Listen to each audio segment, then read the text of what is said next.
Hey, Purple! Violet turned just in time to see a ball hurling toward her.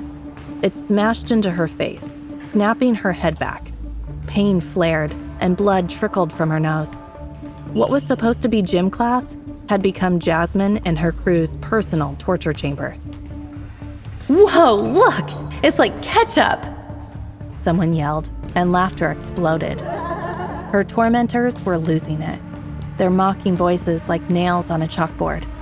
Violet's vision blurred, but anger burned hotter than the pain. She saw Jasmine's smug smile, so proud of herself. Oh no, not today. Violet wiped the blood from her nose, glaring at Jasmine. Without hesitation, she grabbed the ball and hurled it straight at her nemesis.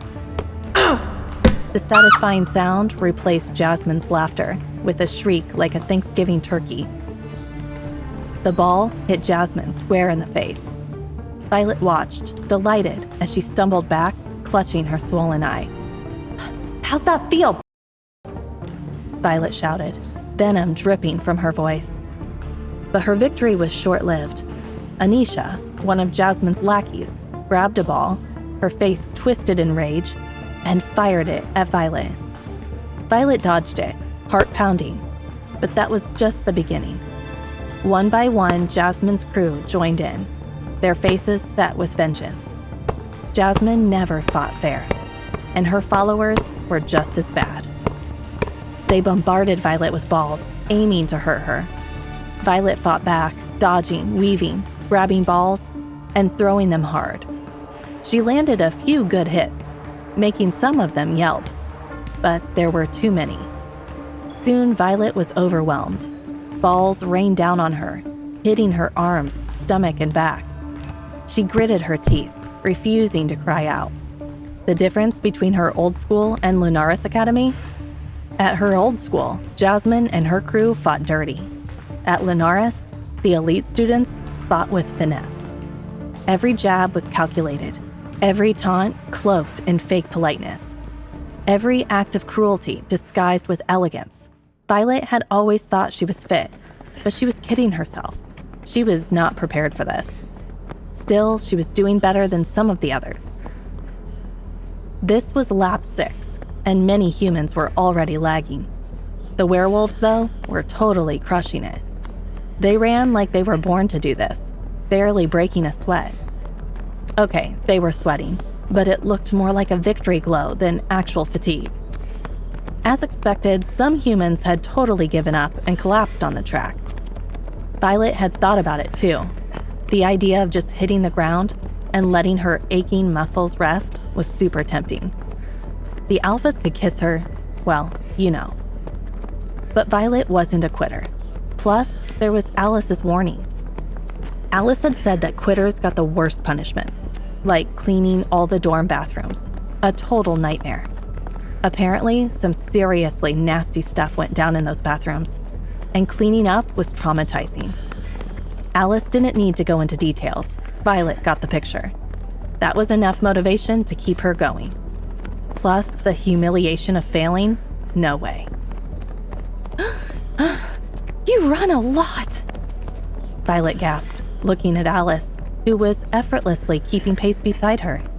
She seemed unfazed by the killer speed. Alice grinned. I love running. And like she'd just gotten a boost of energy, the petite blonde suddenly sped up, leaving Violet in the dust.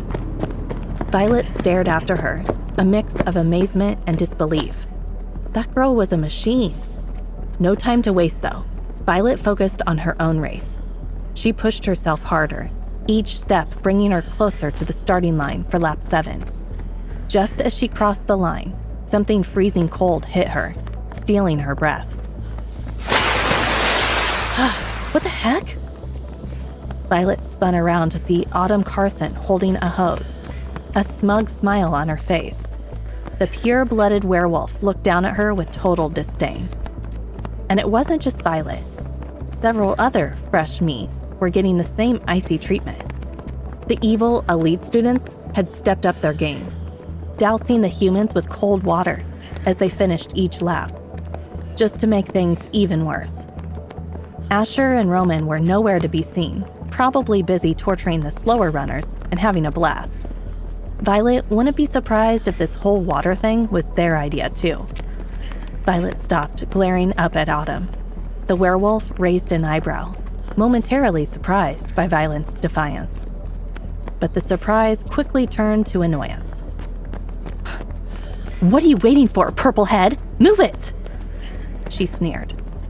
Every cell in Violet's body screamed to retaliate against this snobby werewolf. But it wasn't worth it. Autumn was the queen bee of the whole school, not just their class. Lunaris Academy was already a pain. Violet didn't want to make things worse, but she wasn't going to let it slide either. To everyone's shock, Violet reached into her waistband, then pulled out her hand and gave Autumn the not just any either. It was the most epic, in-your-face she could manage. Silence fell over the elite group. A few gasps broke the quiet. Violet saw their shocked faces, mouths hanging open, all except one girl, who burst out laughing, making Autumn's face turn beet red. Knowing she'd totally crossed a line, and knowing Autumn wasn't one to let things go, Violet didn't stick around to find out what happened next. She bolted, adrenaline pumping.